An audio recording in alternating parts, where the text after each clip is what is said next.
किसी संत के चरणों में आप झुकते हैं, किसी महात्मा के चरणों में आप झुकते हैं, उन्होंने अपने जीवन में जितने अनुष्ठान किए हुए हैं, जितनी तपस्याएं की हुई हैं, वो हमें प्राप्त होती है। इसलिए सबके सामने झुकने की आदत बनाई जाए। भगवान राम भी सबको प्रणाम करते हैं, प्रातः काल उठते हैं, ये सारे व्यवहार करते हैं। छोटे छोटे जो उनके भाई हैं सबको बिठा करके ग्रंथ की, भगवान की कथाएं श्रवण कराते हैं, वेद पुराण की कथाएं सुनाते हैं। भगवान महाराज दशरथ से पूछ पूछ करके हर कार्य करते हैं। और आपको एक बात बताऊं, माता पिता को, जैसे मैंने कल वर्णन किया था, माता पिता को बच्चों से कुछ नहीं चाहिए होता है। माता पिता बच्चों से सिर्फ एक उम्मीद रखते हैं, बच्चा मेरा कामयाब हो जाए, बच्चा मेरा संस्कारी हो। महाराज दशरथ ने जब भगवान राम को देखा कि मेरे से पूछ पूछ करके भगवान राम सारा कार्य करते हैं, इस चरित्र को देख करके महाराज दशरथ ही नहीं बल्कि पूरी प्रजा प्रसन्न है। अद्भुत है राम, राम जैसा पुत्र सबको प्राप्त हो। भगवान ने सारे व्यवहार किए। अब ये कथा श्रीधाम अयोध्या जी से उठ करके बिहार में पहुंची। बिहार में एक जिला है बक्सर। उस बक्सर जिला में रहते हैं विश्वामित्र महामुनि ज्ञानी। विश्वामित्र जी वास करते हैं।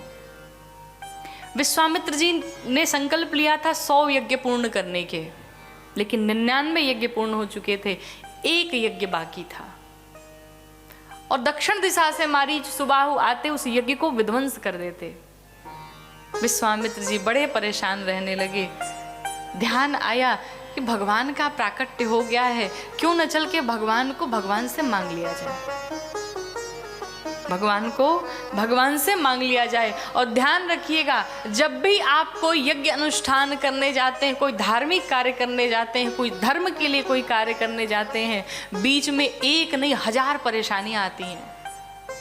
अच्छा, आप कोई बुरा कर्म करने जाएं तो आपको कोई रोकेगा नहीं, ना कोई कठिनाइयाँ आएंगी। लेकिन जब आप कोई धर्म से कार्य करने जाते हैं, जब आप कोई अच्छा कार्य करने जाते हैं, तो बीच में 1000 विघ्न पड़ते हैं। और उस परीक्षा में जो पास हो जाता है वो सदैव सदैव के लिए सक्सेस हो जाता है। इसलिए मुश्किलों से घबराना नहीं, आप तो बस अपने सत्य के मार्ग पर अडिग रहिए। महाराज आपका साथ भगवान देंगे। कहते सत्य परेशान हो सकता है लेकिन पराजित नहीं हो सकता है।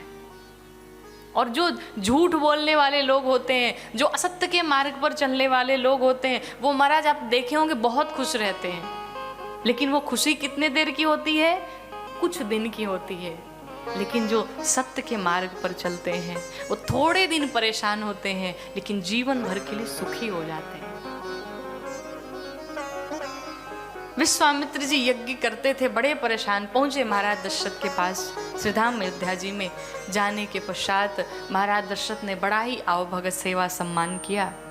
कहा महाराज आप हमें आदेश करते, हम चले आते, आपने क्यों कष्ट किया? महाराज दशरथ ने कहा प्रभु आपकी सेवा में कोई कमी ना रह जाए, बोलिए आपको क्या क्या चाहिए।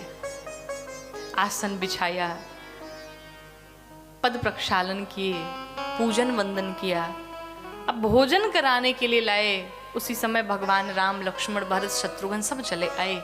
राम जी ने प्रणाम किया, एक तरफ खड़े हुए। लक्ष्मण जी ने प्रणाम किया, राम जी के पास खड़े हुए। भरत जी ने प्रणाम किया, शत्रुघ्न जी ने प्रणाम किया, दोनों एक साथ खड़े हो गए। विश्वामित्र जी ने देखा, लगता है ये दोनों भाई की जोड़ी है, राम के साथ लक्ष्मण, भरत के साथ शत्रुघ्न, अर्थात मुझे राम के साथ साथ लक्ष्मण को भी मांगना पड़ेगा।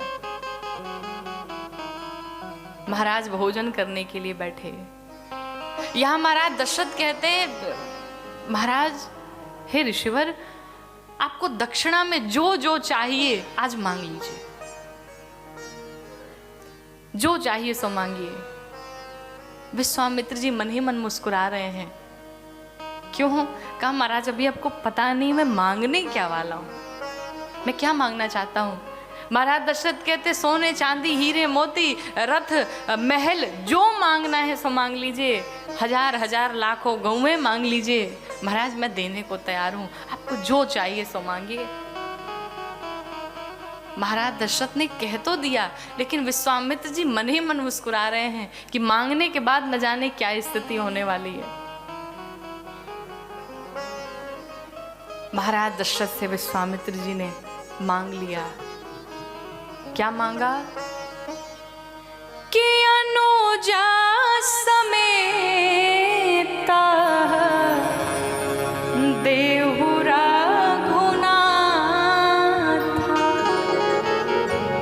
राम के साथ में लक्ष्मण को दे दीजिए। महाराज जैसे ही मांगा राम के साथ लक्ष्मण को, महाराज दशरथ का क्रोध फूट पड़ा। कहा महाराज आपको शर्म नहीं आती, लज्जा नहीं आती?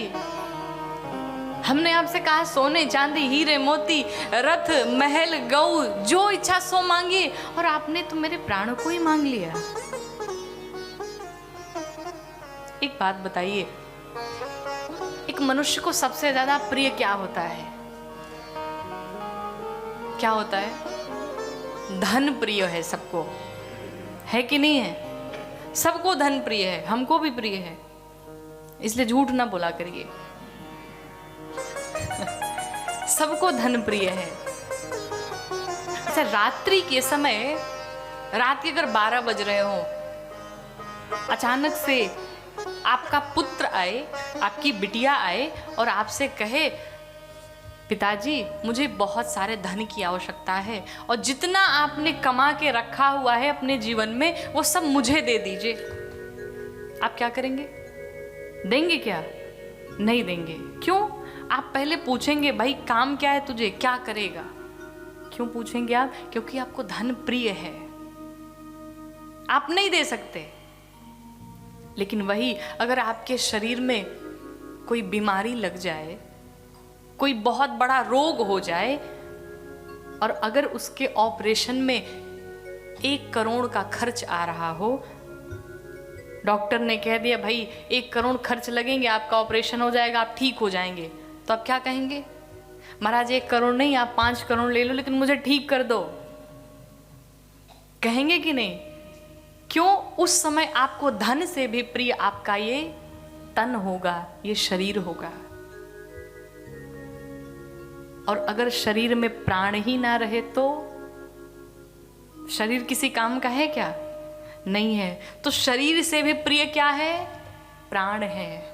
सबसे प्रिय धन है, धन से प्रिय तन है, तन से प्रिय प्राण है। महाराज दशरथ कहते हैं महाराज सबसे प्रिय इस जीव को उसका प्रिय प्राण है, अर्थात प्राण के बिना कुछ होने वाला नहीं है।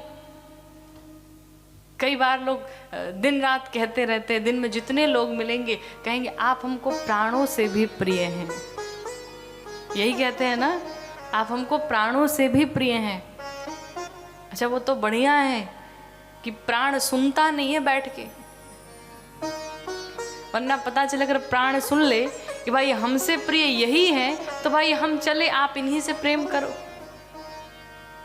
महाराज दशरथ कहते हैं कि महाराज सबसे प्रिय प्राण होता है, और अगर आप कहें तो ये प्राण भी हम देने को तैयार हैं, लेकिन इन प्राणों से भी प्रिय मेरे राम है, और आप मेरे राम को मत मांगिए। चौथेपन में हमने इनको पाया है, और मैं नहीं चाहता ये हमारे नेत्रों से क्षण भर के लिए भी ज्यादा दूर रहें। हम नहीं रह सकते इनके बिना।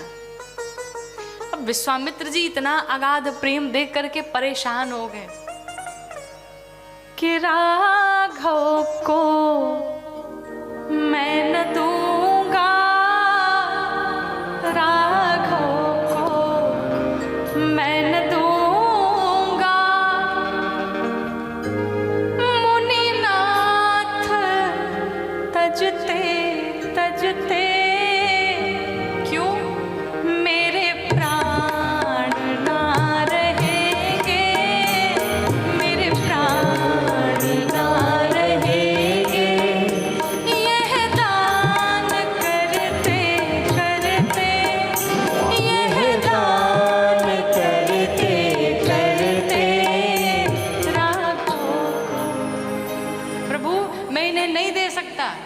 के बिना जीवित नहीं रह सकता। अच्छा, आप इनका करेंगे क्या? विश्वामित्र जी ने कहा राक्षसों ने हमें परेशान कर रखा है, ये वध करेंगे उनका।